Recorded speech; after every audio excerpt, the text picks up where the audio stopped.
Hello everyone, warm welcome friends. आज के video में हम डिस्कस करने वाले हैं MCQs on Geoffrey Chaucer, who is known as the father of English poetry. Yes, ये इंपॉर्टेंट सेशन होगा। जियोफ्री चौसर से जो ऑब्जेक्टिव क्वेश्चन हम डिस्कस करने वाले हैं वो आपके प्रीवियस ईयर पेपर्स में भी पूछे जा चुके हैं और साथ ही साथ कुछ नए क्वेश्चंस मैंने इस वीडियो में इंक्लूड किया हुआ है। और प्लीज़ फ्रेंड्स, आपको यहाँ पे यूपी टीजीटी पीजीटी से रिलेटेड वीडियोस इस चैनल पे आपको मिलेंगे। अगर आप वीडियोस चाहते हो UP TGT PGT and junior UP junior teachers की वैकेंसी के लिए, प्लीज सब्सक्राइब करिए इस चैनल को।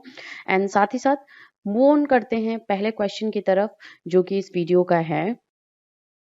Yes, here the first question we have, the book of Duchess by Chaucer is. Yes, ये पोएम की बात हो रही है। जो बुक है डचेस के ऊपर लिखी गई है, चौसर की बुक, वो किससे रिलेटेड है, किस पे बेस्ड ऑन है, इस क्वेश्चन में पूछा जा रहा है।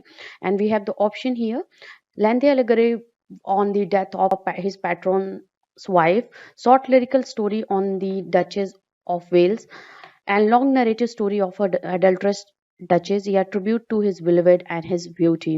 So option इसका correct answer जो है that is related to the A. Option A is the correct answer. And जो इनका वर्क था बुक ऑफ डचेस, ये this is a kind of poetry that is commemorated on the death of Blanche of Lancaster, जो कि wife थी John of गॉन्ट की। And his patron यहाँ पे बात की है, हिज पैट्रॉन्स वाइफ इज, उनके पैट्रॉन जो थे वो जॉन ऑफ गॉन्ट थे एंड उनकी वाइफ का नेम था ब्लैंच ऑफ लैंसेस्टर। उनकी डेथ पे ये एलिगरिकल वर्क लिखा गया है, that is Book of the Duchess. Next question number second भी है, which of the following works of Chaucer bears the close resemblance to Dante's Divine Comedy. Yes, किस चौसर के वर्क में डिवाइन कॉमेडी का जो रिजेम्बलेंस मिलता है, इस क्वेश्चन में पूछा जा रहा है। And we have the correct answer out of this four option, that is option C. The House of Fame is has a close resemblance, या आप कह लो it has a very imitational work of the Geoffrey Chaucer, and that was taken from the Dante's Divine Comedy. Please friend, question को note down भी करते चलो आप, मैं यहाँ पे जो आपको बता रही हूँ। एंड थर्ड क्वेश्चन की बात करते हैं friends. And which of the following works of Chaucer contains passages that have been directly taken from Dante?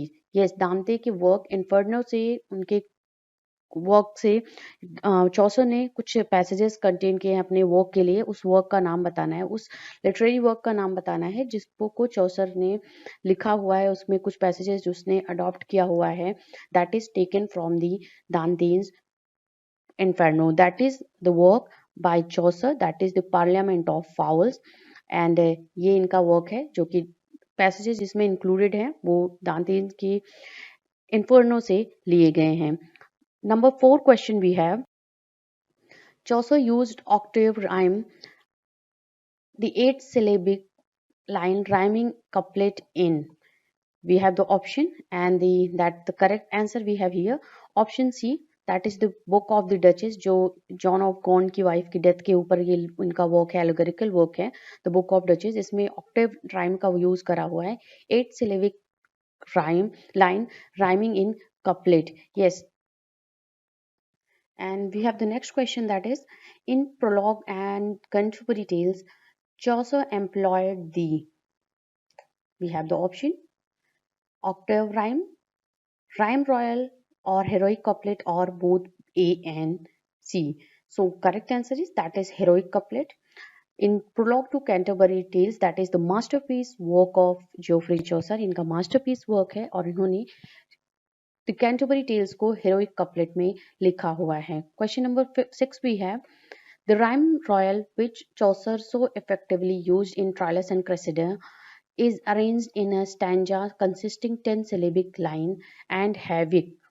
Yes, we have the option A, B, C, D, 7 lines in each stanza, 5 lines in each stanza, 8 lines in each stanza, और 9 lines in each stanza. So the rhyme royal जो वो ये rhyming scheme है, एक stanza form है, it has a consisting of 10 syllabic lines and it has total number of 7 lines in each stanza, and this was the rhyme royal that was invented by the Geoffrey Chaucer, introduced by the Geoffrey Chaucer. And 7 lines बहुत ही important ये rhyming scheme है rhyme royal का, जो कि Geoffrey Chaucer के time पे famous हुआ था, उन्होंने इसको इंट्रोड्यूस किया था and का effectively used in his work, that is Troilus and Cressida. Next, number 7 question is on the screen we have, and this is the question number 7. Troilus and Cressida by Chaucer shows great influence of Philostrato by Philostrato was the work and it was written by whom ये पूछा जा रहा है इस work में, इस question में. And Troilus and क्रेसेडे जो चौसर ने लिखा है, एक पोयम लिखा है, एपिक पोयम जिसको चौसर का बोलते हैं हम, वो किससे बहुत ज़्यादा इन्फ्लुएंस हुआ था, जो वर्क था इन्फ्लुएंस हुआ था वो था फिलोस्ट्रेटो. बट वो किसने लिखा था इस क्वेश्चन में पूछा जा रहा है. एंड ऑप्शन हमारे पास है दांते, Dolores, Endymion, and Boccaccio. And obviously, the answer of this question is option D. Boccaccio का वर्क था Philostrato, and it was a work जिसका प्लॉट जो था वो इसका प्लॉट ट्रॉयलस एंड क्रेसिडी के लिए लिया गया था, जो एपिक पोएम है विलियम चौसर की. Next question number 8 we have Troilus and Cressida reveals maturity of Chaucer's narrative skills and his dexterity in handling the. We have the option, and the correct answer is option B, that is rhyme royal, because Chaucer has very brilliantly used this rhyme royal in his work, in his epic poem that was Troilus and Cressida. And 7 lines stanza का ये form हुआ करता था rhyme royal, जो कि बहुत ही brilliantly चौसर ने अपने वर्क में यूज करा हुआ है. Next number 9 question we have, who among the following has been called the morning star of Renaissance? Yes, and we all know the answer, that is the Chaucer, Geoffrey Chaucer, known as the morning star of Renaissance. And in English literature, morning star of Reformation, that is known John Wycliffe. John Wycliffe is known as the morning star of reformation. तो आप confuse मत होइएगा, क्योंकि ये बहुत confusing question होता है. Who is preparing, who is the beginning giving their competitive exams, जो first time दे रहे हैं, तो वो बहुत कंफ्यूज होते हैं इस चीज को लेकर के. तो रिफॉर्मेशन की बात आती है, who is the father morning star of reformation, तो आप जॉन वीक्लिफ को टिक करोगे. And morning star of Renaissance की बात आती है तो आप जियोफ्री चौसर के टिक करोगे. Number 10 question we have, that is the in the prologue to the Canterbury Tales, the feeding chivalry of Middle Ages is represented by the aged knight, while the budding slavery of Chaucerian time is represented by whom? We have the option, the prayer, the square, the person or the weekly. Because ये question लिया गया है the Canterbury Tale से, तो यहाँ पे जो answer है उस क्वेश्चन का, इसमें जो ऑप्शन थे ये 3 तो कैरेक्टर थे यहाँ पे, जो पिलग्रिम्स थे जो कैंटरबरी टेल्स को जा रहे थे shrine of the saint Thomas Becket के. तो इसमें the friar and the squire and the person were the pilgrims, and Wycliffe was not out of them, but who represented the present time of Chaucerian chivalry, that was the squire. And next question we have, that is Chaucer's physician in the Doctor of Physic was heavily dependent upon. We have the option, and the correct answer is option B. He was deeply heavily dependent upon the astrology के according वो patients को देखता था, और इसी हिसाब से वो मेडिसिन या जो भी प्रेडिक्शंस होती थी, जो भी प्रिस्क्रिप्शंस होते थे, वो देखता था. That was taken from the work that was Canterbury Tales. And Doctor of Physic was very important character in this work of Geoffrey Chaucer. And next we have number 13 question, who has remarked the Chaucer found English a dialect and left it a language? Yes, whose remark is this?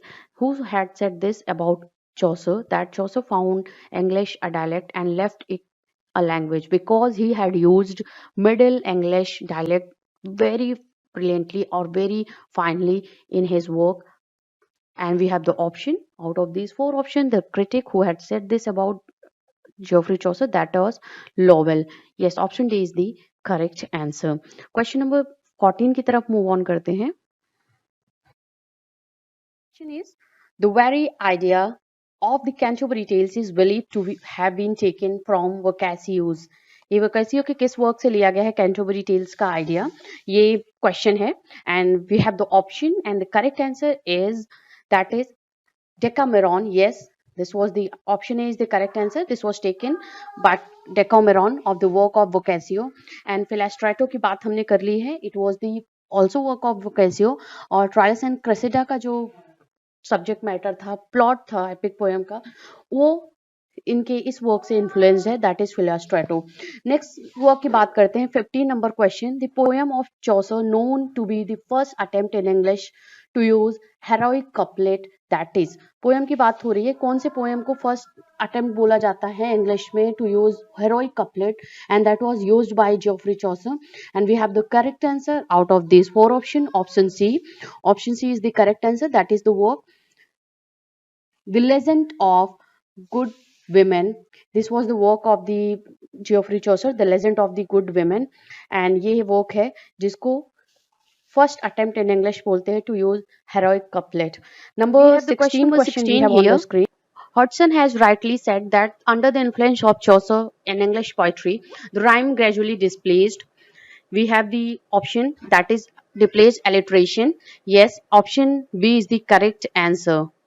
And number 17 question we have here, that is, which of the following is a prose story by Chaucer?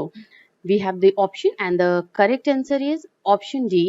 Both A and B is the correct answer, जिसमें बात हो रही है tale of लीज की and also the Parson's tale, ये दोनों prose story हैं जियोफ्री चौसर के। And next question number 18 we have, Chaucer's Canterbury Tales is a story of, yes, we have the option A, B, C, D here, and this is the story of 29 pilgrims. Yes, 29 pilgrims की ये story है, and because you have the option 19 pilgrims, 24 pilgrims, and also 34 pilgrims, and also 29 pilgrims, so the correct answer would be out of these four option is option C. Number 19 question की तरफ, and we have here, in the Canterbury Tales, the fictional inn where the pilgrims meet is, इनकी बात हो रही है जहाँ पे fictional इन था जो कैरेक्टराइज किया था, जो पोर्ट्रे किया था जियोफ्री चौसर ने अपने कैंटरबरी टेल्स में, जहाँ पे सभी धर्मार्थियों को, जो धर्मयात्री थे, उनको मिलना था, उस इनका नेम आपको बताना है। And we have the correct answer that is Tabard Inn. ये क्वेश्चन कैंटरबरी टेल से लिया गया है एंड इसका जो राइट आंसर है ऑप्शन बी है। Next question number 20 is, Chaucer shows almost a modern attitude in his, that is, option A realism, option B rejection of conventions, option C we have humor, or option D we have all the above. So option D is the correct answer. He had shown all the modern attitude in his work, realism, and also rejection of conventions, and also humor in his work, that, so the option D all the above would be the correct answer. Number 21 की तरफ चलते हैं। Arnold criticizes Chaucer for lacking in, option, question पढ़ते ही आपको answer आ गया होगा क्योंकि ये क्वेश्चन बहुत ही ज्यादा एग्जाम में पूछा गया है, बहुत बारी पूछा जा चुका है, और ये क्वेश्चन एक आपका बहुत ही मेमोराइज क्वेश्चन हो चुका है इंग्लिश लिटरेचर में, जो कि इंग्लिश स्टूडेंट्स को पता होगा। And the correct answer is high seriousness. He talked about high seriousness, there was a lack of high seriousness in the work of the Chaucer, but on the other hand he had praised that the Chaucer's work on the side of the realistic approach Chaucer had shown in his work. He had praised about that thing, but he also criticized Chaucer for lacking high seriousness in his work. Number 22 question we have, Chaucer has been criticized for presenting an incomplete picture of his time, because चौसर को criticise किया गया है कि उन्होंने अपने time का, अपने contemporary period का इनकम्प्लीट पिक्चराइजेशन अपने वर्क्स में दिया है। इसको किस वजह से उन्हें ये क्रिटिसाइज किया गया है? We have the option and option C is the correct answer. यहाँ पे मैं ऑप्शंस नहीं पढ़ रही हूँ बिकॉज बहुत लेंदी ऑप्शंस है और बहुत टाइम टेकिंग हो जाएगा आपका ये। तो ही rights for the court and cultivated classes and neglects the sufferings of the people. Even he has talked about realistic approach उन्होंने दिया है, realism की बात की है अपने works में, but he omitted the section that were the sufferings of the poor. He neglects that the sufferings of the poor of his time, contemporary England, when Chaucer was as a writer, as a poet, composing poems. तो उन्होंने और सब चीज़ों के तो बारे में बात की, कोर्स एंड कल्टिवेटेड क्लासेस जो हाईली प्रोफेशनलाइज क्लासेस थी, या आप कह लो कि जो फैशन क्लासेस थी उनकी बात की है, बट पुअर या सफरिंग्स ऑफ पुअर उसको नहीं दिखाया है अपने वर्क्स में। चाहे किसी भी आप वर्क की बात कर लो, क्रिटिकल वर्क या लिटरेरी वर्क्स की बात कर लो, चाहे कैंटरबरी टेल्स या हाउस ऑफ फेम या आपके डचेस, बुक ऑफ डचेस, सब में उन्होंने हायर क्लासेस से रिलेटेड या आपके जो जहाँ पे वो पैट्रोन थे, इनके एज ए पैट्रोन वहाँ पे काम करते थे, उनके पैट्रोन्स के बारे में बात की है। सो इन सब के बारे में बताया है, but he there was a thing that he omitted in his work, that were the sufferings of the poor. Number 23 question we have, the characters of Cressidi is, we have the option B is the correct answer, a psychological study of a complex women. This is the characterization of Cressidi in the work Troilus and Cressidi, that was the poem. And यहाँ पे उस character के बारे में बात हो रही है जो कि वो अपने आप को रिप्रेजेंट कर रही है, the psychological study of a complex women. Number 24 question we have, who among the following has been called by Spencer the well of English undefined? ये कोटेशन था जो स्पेंसर ने बोला है, एंड किसके लिए बोला है आपको ये बताना है। ऑप्शन हमारे पास है, and the correct answer is option A, Geoffrey Chaucer के बारे में ये बात की है एडमंड स्पेंसर ने, the well of English undefined. And number 25th, and this is the last question of the video, Chaucer introduced the heroic couplet. The heroic couplet in English was and invented the, out of these four option आपको answer पता चल गया होगा। yes, the correct answer is option D, rhyme royal. He has invented rhyme royal English literature, and he has introduced heroic couplet in his work, that was the Canterbury Tales. Canterbury Tales भी heroic couplet में लिखी गई है। and rhyme royal की बात करें तो rhyme royal has a 7 line stanza poem, जिसमें होते हैं कि each stanza has a 7 lines. And so friends, यहाँ पे हमने कुछ इंपॉर्टेंट 25 क्वेश्चंस जियोफ्री चौसर की एज से रिलेटेड किया, उनके लाइफ एंड उनके लिटरेरी करियर से रिलेटेड बात की। प्लीज आप इन क्वेश्चंस को जरूर नोट डाउन करिए, और please check out the other videos uploaded on this channel, and thanks a lot for watching this video.